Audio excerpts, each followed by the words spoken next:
All right, perfect. Hello, everyone. Thank you for joining. My name is Enrique Amaya. I'm a senior solutions engineer at OpenSpace.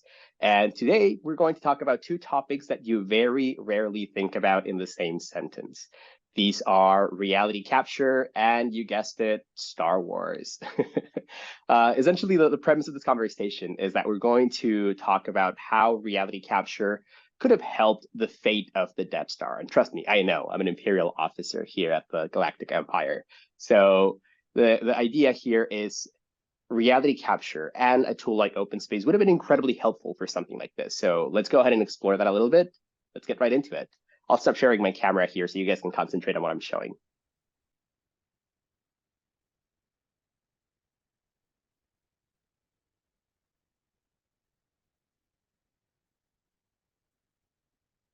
Now, let's go ahead and start with reality capture. Essentially, it refers to any tools, sensors, methodologies, anything you can use to digitize the real world. There's a lot of use cases for this data, and it is our belief that anything like this would have been incredibly powerful for the crew of the Death Star project. Now, the Death Star itself essentially refers to two orbital battle stations that were pretty massive structures, right? They were floating up in space. They housed over 1 million crew members each. They had thousands of spaceships stationed in. And, for reference purposes, you can see them floating over Japan. And, again, pretty large structures, right? But they even had this giant planet-destroying laser built in. That was kind of, something that nobody wanted. So it made this very unpopular with the rebels, which is why they got destroyed. Now, they got destroyed, yes, but the interesting thing about this is how this happened. Now, we believe there were three main flaws to the Death Star projects. On the video here, you can see there was a major design flaw with the Death Star projects. The first one had a thermal exhaust port that led directly to the main reactor. And so by shooting a projectile into this shaft, they would destroy the main reactor and it would take the battle station with it. And that's exactly what happened, right? Like the first Death Star got destroyed in this fashion. The second Death Star was destroyed in a very similar way. The issue was kind of present in both versions of the project. The only issue, though, as we mentioned, there were three main flaws in this project that very likely prevented other crew members from seeing this and from actually correcting it, right? So that was kind of the big problem here. Let's go ahead and review these three main flaws and how something like OpenSpace could have helped. Now, first one being there was no way to document or communicate issues. Now, there's an interesting scene in one of the movies where you have a couple of laser operators. They're on this little tiny platform, and they're right next to the laser. Every time the laser fires, they flinch, not only because they're so close to the laser, but also because there's no safety railing. Like if they take a wrong step there, they're going to have a pretty gnarly accident. So, something like this is kind of a big problem. And something as basic as your own safety on the job site makes it so that you're focusing only on that. You're not focusing on anything else. Something that could have potentially helped improve the project itself. Now, a platform like OpenSpace would have been incredibly helpful here. It allows users to easily document any job site that they're working on, but also it gives them access to all this imagery for that exact same purpose. If there's ever an item that you need to bring up, you can use the imagery that you're capturing with OpenSpace. The platform is really simple to use and even to explain. OpenSpace essentially allows users to document their job site using a 360 camera mounted to their hard hat. They start their capture by indicating their location on the floor plan, and they just walk the site. As they're walking the site, 360 frame is being captured every half a second. And all of those images are then being timestamped and location stamped to the floor plan. So they can go back to them and they can review their job site in that point in time in a very seamless fashion, right? They can essentially navigate the site at will. Think of it as being like one of those street view cars that's capturing like, your streets, your neighborhoods, things like that, but you're doing the same thing for your own job site now. OpenSpace also gives users the ability to compare captures side by side, meaning that if you wanted to see behind the wall, behind the ceiling, underneath the floor, anything like that, you can have OpenSpace automatically find captures in any location that you're virtually standing on, and it'll show you captures in different points in time, right? So maybe I want to see how things looked before the wall was placed there, before the ceiling came up, before the concrete was poured. Any potentially hidden utilities or assets can now be easily found with OpenSpace without resorting to any sort of destructive analysis. Now, this would have been really, really powerful for the teams at Death Star, right? Because they now have access to all this imagery. And again, the user is just walking the site with the 360 camera on. And as they do this, an image is captured every half a second. So 10 minutes of walking is producing about 1,200 images to go back to. So you can do a lot with this data. If you remember these guys here, they were very close to this edge, and every time that laser fired, they would flinch again a little bit.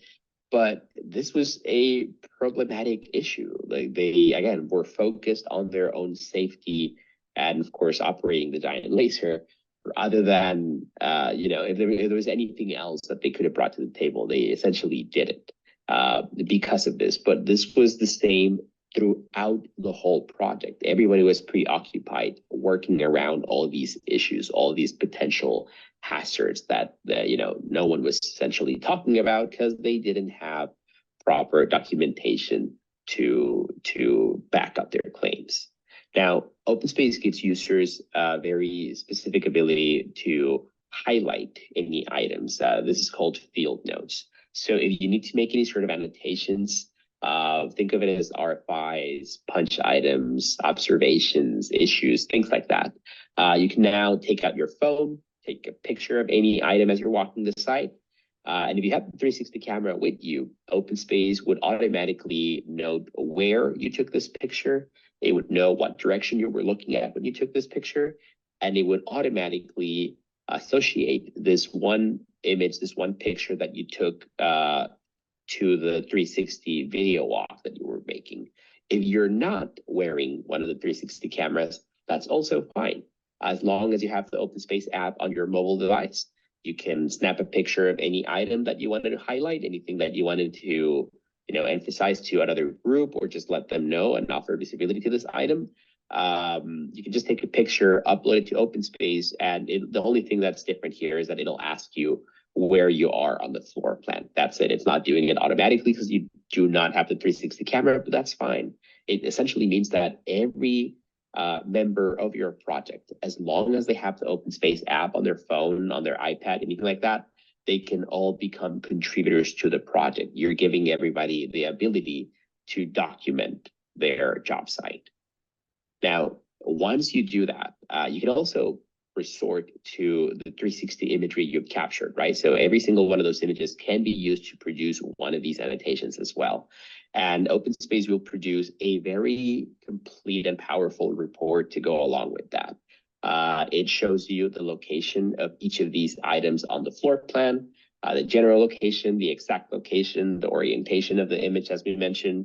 You can add additional descriptions to each of these images. You can mark them up by adding circles, text, arrows, anything like that. And you can even have OpenSpace produce a report with all the items it finds based on your own search criteria. Like if you wanted to find all the plumbing issues from 10 weeks ago on the second level, you can have OpenSpace find all of them, group them together, produce this report, like there's one page for each of these items, and it also produces a summary at the very top, letting you know how many it found per the requirements that you set. OpenSpace even gives users the ability to divide all of this on a per area basis. We call this feature zones. So if you just want to filter by area or by zone on your floor plan, you can have OpenSpace do that too. And it'll just tell you where they are on the floor plan as well. It's a pretty powerful tool.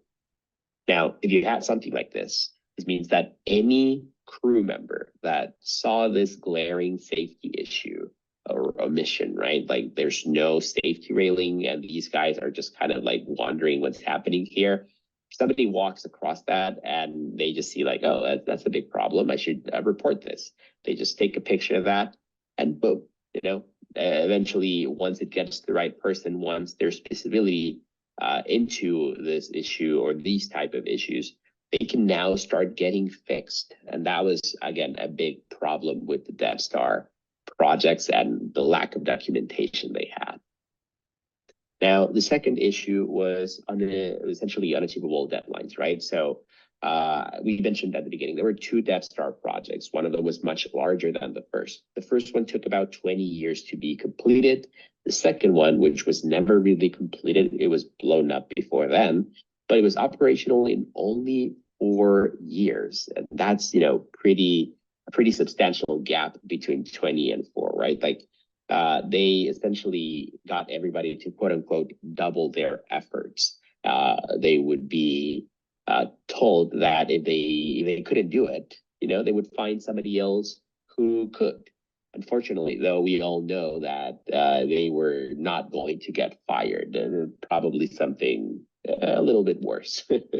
So in that scenario, whenever you were making decisions to define deadlines, it was difficult to do it because you were essentially working in two ways. People didn't have data to back their claims, as we mentioned at the beginning.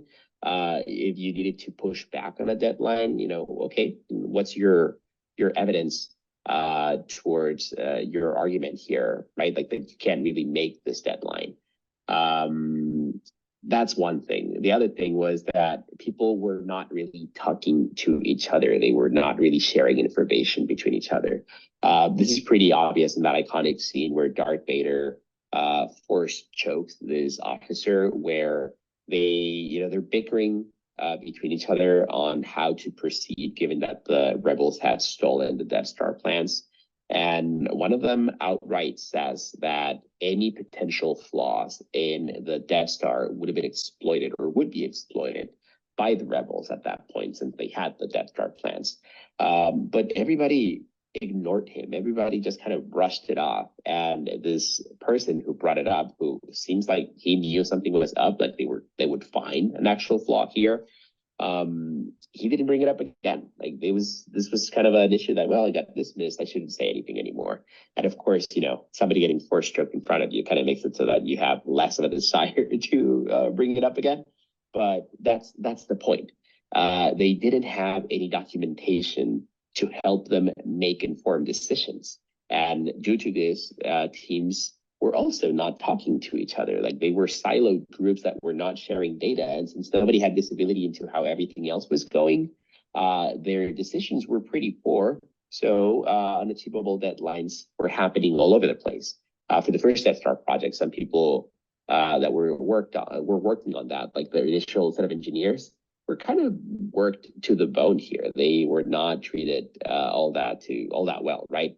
For the second Death Star, again, that 4-year operational time frame that they achieved was through a lot of these very unfortunate situations, like the gentleman at the beginning here that we showed, where he is kind of told to just double their efforts. Because with OpenSpace, you can make it so that just about anybody can capture any sort of findings that they come across as they're walking the site, even if they don't have a 360 camera. This is great. You have a ton of eyes on your project now. Just make sure that everybody has the OpenSpace app, and as they're walking, they see something of interest, they can take a picture and they can submit it to the platform.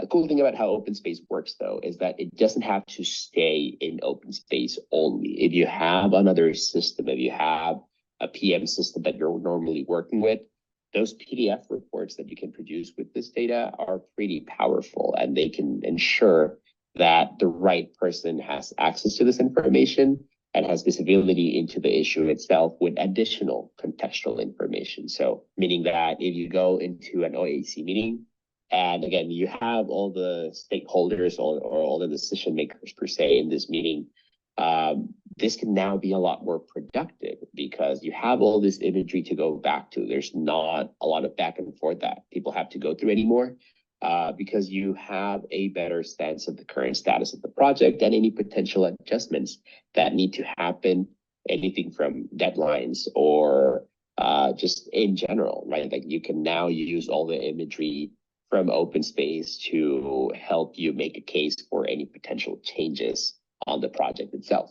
Also, for any potential disputes, the same thing can happen if two groups have a disagreement or a dispute with each other. Again, OpenSpace has all the imagery that will help both teams, come to a conclusion very quickly and move past that. The project is no longer getting delayed over and over because all these disputes are happening all over the place.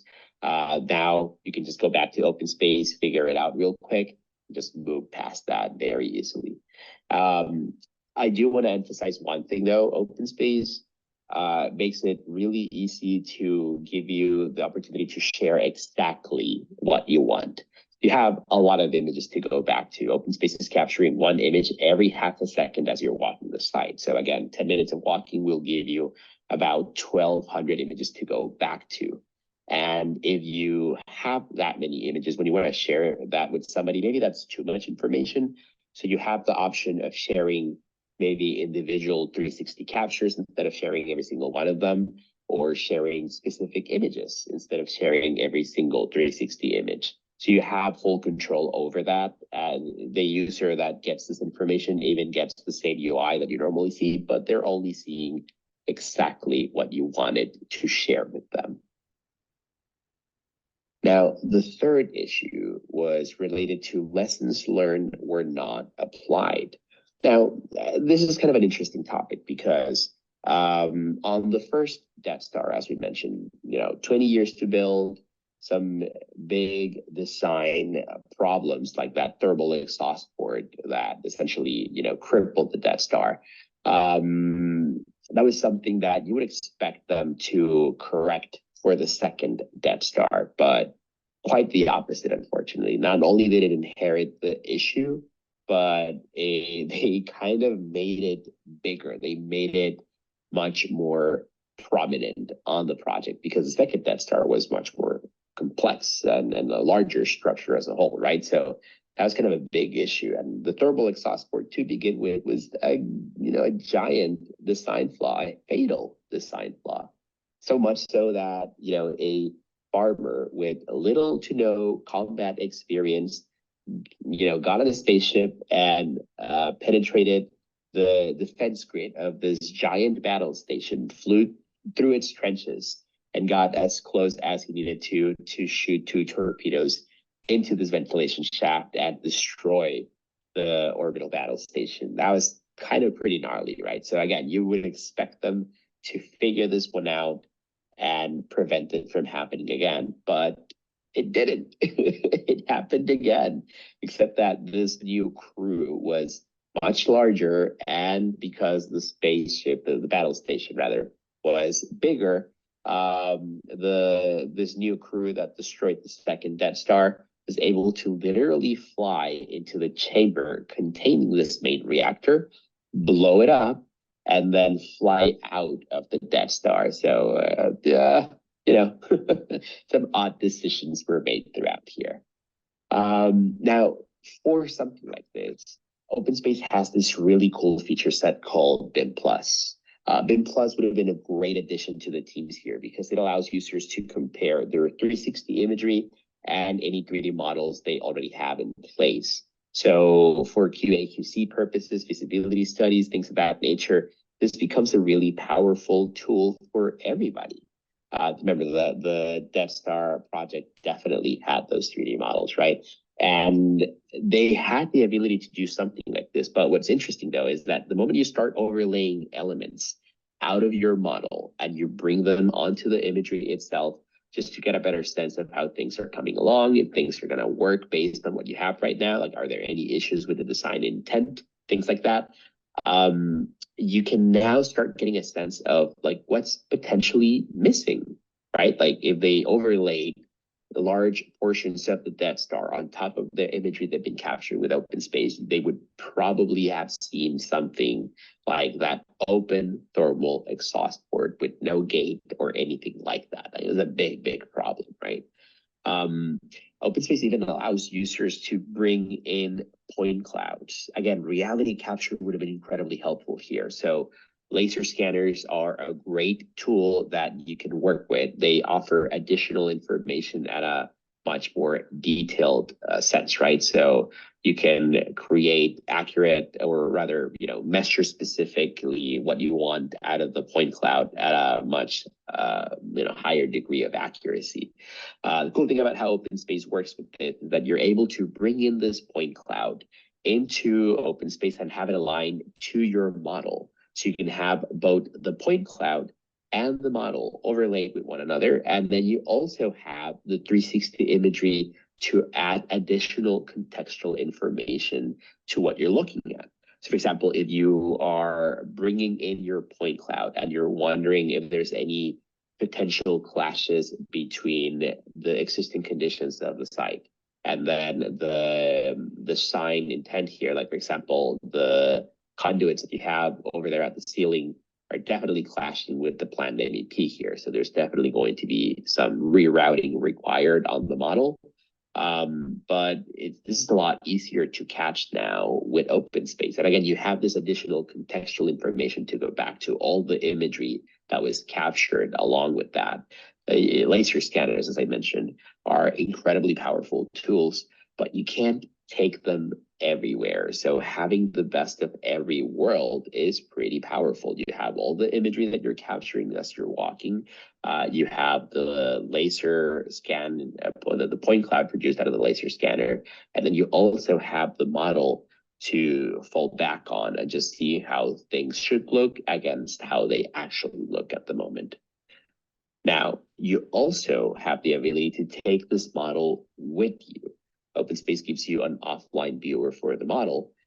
Interestingly enough, though, OpenSpace has a really cool feature called saved views, meaning that on the model itself, if you remove any layers out of your model, maybe you want to remove some walls, some the ceiling as well, the floor, anything that you want to see through, like maybe there's some furniture blocking your way or your view, so you can just go ahead and remove it.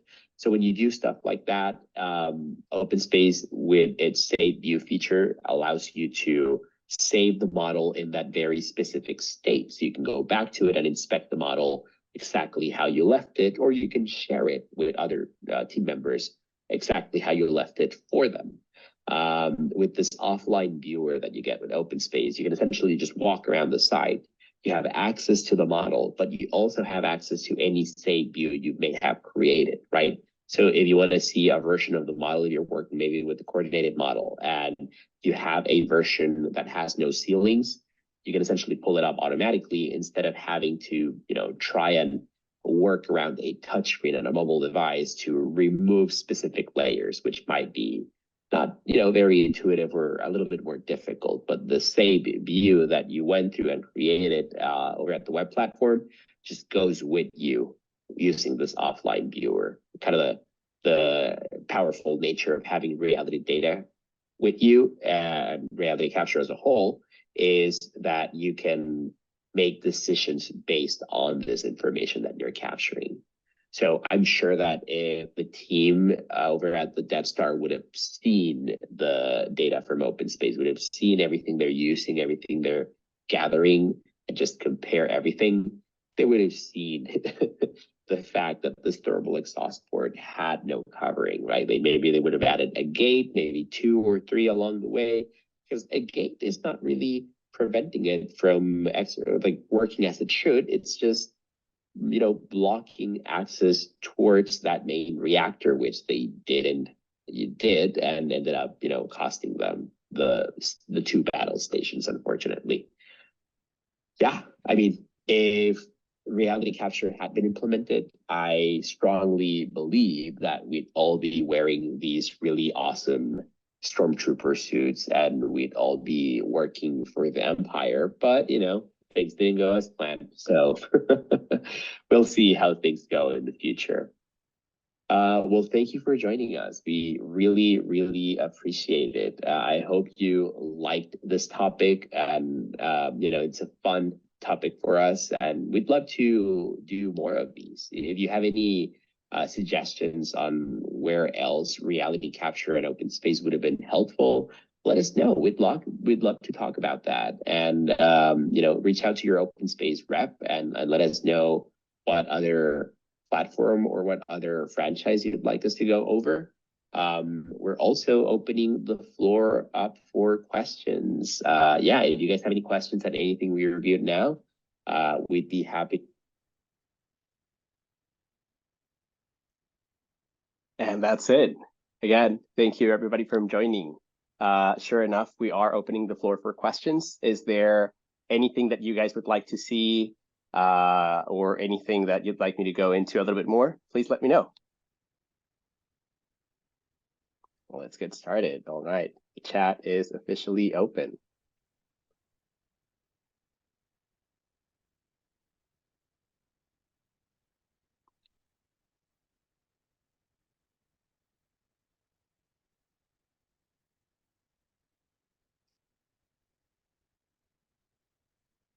Okay, here we go. First question came in. It says, I imagine there would be some finger pointing and possible insurance ramifications when it came time to recoup costs. How do your customers use OpenSpace for insurance claims and dispute resolution? Oh, that's interesting. Okay, so essentially, again, we're focusing on how customers use OpenSpace for insurance claims and dispute potential resolutions. As we mentioned, you have a lot of imagery to go back to, right? So you can essentially just, at any point, take any one of those images and use them for reference purposes. Like if somebody's asking you or telling you that they, potentially, right? Like let's say there's a dispute, two teams were on site, somebody damaged your work, and now you have to go back to them and you let them know like, oh, you know what, this happened.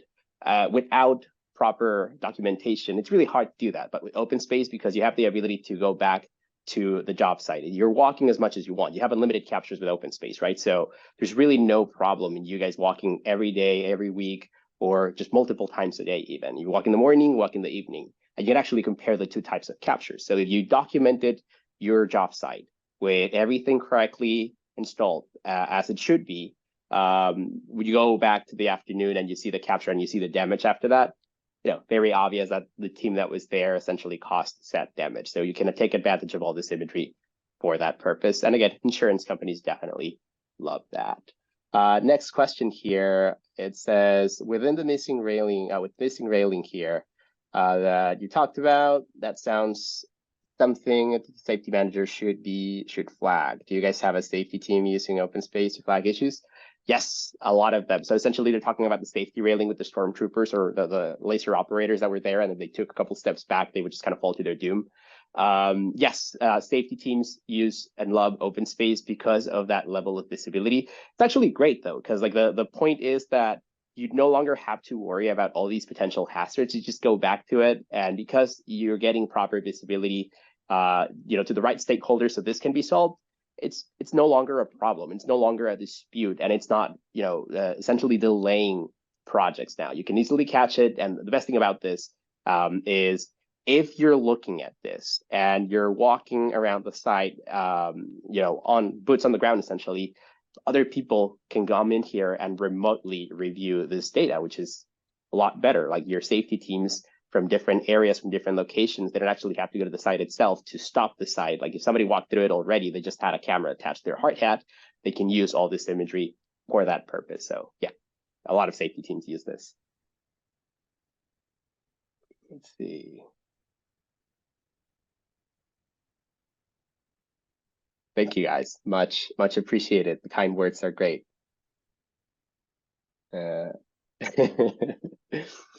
Perfect, thank you. All right, is there an ability to embed attached PDF files to 360 views? Yes, there is. If you have the field notes that you're creating, like all those annotations, they have the ability to attach additional files to them. So this is PDF files, images, videos, additional documents, anything related to that annotation that you created, just drop it in there. And it's great because it's adding more contextual information. More often than not, though, people go beyond the document itself. And if they take a picture, maybe there's a video that they want to add to that. Maybe there's a voice recording, anything of that nature. They just drop it in the attached files section of that field note, and it adds that more additional contextual information to it. So when you assign it to somebody, or in the future, somebody goes in there and sees that, it's really, really helpful. Yeah, so you do have that option. So are you able to share projects or data with people outside of your company? What if I don't want them to see everything? Oh, yes, yes. I briefly mentioned that during the presentation here, but yes, you do have the ability to control what other people see. OpenSpace has this really interesting feature called share folders, which gives users the ability to decide what they're actually sharing, right? Like instead of actually sharing the full gamut of images that you've captured, you can drop whatever you want in this folder and then send the folder to somebody else. So when you share it with them, they're only seeing what you decided to share with them. These could be full-on captures. Let's say you have 10 captures, but you only want to share the one. Put that one capture in the folder, and that's the only thing they can see. Same UI, they can spin around the images and so forth, but only that one capture that you decided to share with them is the only thing they can see. You can do this with individual images as well, though, and even the folder can be public or private. If it's public, people can just click on it and they can see it. No need to log in or anything like that. If it's private, because you decided to make it private, then people need to log in and have that folder shared with them through OpenSpace before they can actually see the contents, right? So you have full control over the visibility that you get in the platform here. Let's see. They're using Procore for punch list observation. Is there an automatic link? Yes, there is. So if you guys are using Procore in your projects, the cool thing about OpenSpace is that it links directly to these other PM systems, right? So for Procore, for example, you start at the SSO level. So same login credentials for Procore actually work for OpenSpace. Really useful for adoption purposes, but also from a security or an IT standpoint. Yeah, you're using the same credentials and same login process. So you guys set like two-step authentication for this. It'll literally funnel you through that same process. Now, if you guys also wanted to create all these annotations in OpenSpace, since you have all your imagery there, you can essentially create the annotation, and there's a direct link to Procore, and it'll push that annotation directly to Procore. You're creating this new item, be it an RFI, a puncher, an observation, or a punch item, directly from within OpenSpace, and it just shows up in both systems automatically. You're not doing the same work twice, essentially. And you have an embedded app in Procore. So I can access every single image from OpenSpace inside Procore. It's not uploading all the imagery, because that would ruin your project timeline in Procore, right? Like if you have your project timeline where it's showing you everything that's happened throughout the project, and every single image was uploaded, you would only see OpenSpace uploads there. But the embedded app shows you the project from within Procore. You don't have to navigate between two platforms. You just stay in Procore and access every single project, every single image, everything you have in OpenSpace through this embedded app, which is really cool as well. Let's see, do we need a better description to use the BIM compare feature? No, you do not. Like if you just want to do BIM compare, this is something you can do right out of the gate. So every time you open up your OpenSpace project, if you have your 3D model, drag and drop it into the upload BIM section over at your project settings, and it'll be aligned to the model for you. It's a pretty straightforward and seamless process. You just drag and drop it, it'll be aligned. And this first iteration of the model that you uploaded, because this functionality, there's different levels to it per se, but the moment you upload this model, again, it's aligned for you that first time around. But then from that point on, every subsequent iteration of the model, because again, the model's never really up to date, it's always changing throughout the life cycle of the project. So every subsequent iteration will be easily aligned at this point, because it's probably using the same origin point from your previous version of the model. So it just kind of snaps to the right location, and the processing for this is much faster than the first one.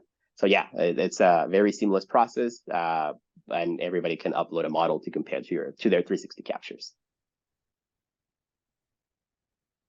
Let's see. Thank you. Very helpful to have a little video saying what you did say help with the PM and field operations. All right, perfect. Yeah, I'd love to do that. Yeah, let's again, I'd love to do more of these. So if you'd like us to focus on other areas, not only on the startware side, of course, but anything else, I'm happy to do it. Let's go. Would you be able to use the captures for remote inspections? Yes, exactly. That's actually one of the main use cases of OpenSpace, right? Because you have your data on a web platform, so everybody can access the project information this way. So instead of you having to travel to the site itself, you can stay, if you're in a different state, different city, anything like that, you can remotely access all this information and virtually walk the site. In fact, it'll literally walk you through the exact same path the user took as they were walking the site.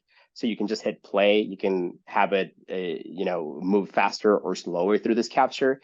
And as you're moving through this, you can have it, spin around the camera as you need to make sure that you're capturing or seeing exactly what you wanted to see. Maybe as you're walking through a hallway, you wanted to see the ceiling. You can just point up and have the OpenSpace capture just walk you through the same path the user took, but you're now looking at the ceiling.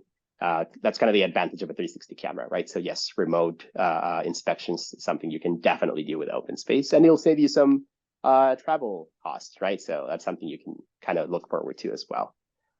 Can OpenSpace directly connect to the BIM with Autodesk Construction Cloud? Yes, it can. If you guys have your, let's say you have ACC as part of your BIM deployment, if you wanted to pull your models directly from ACC, you can link your OpenSpace account to your ACC instance, and it'll actually pull up the same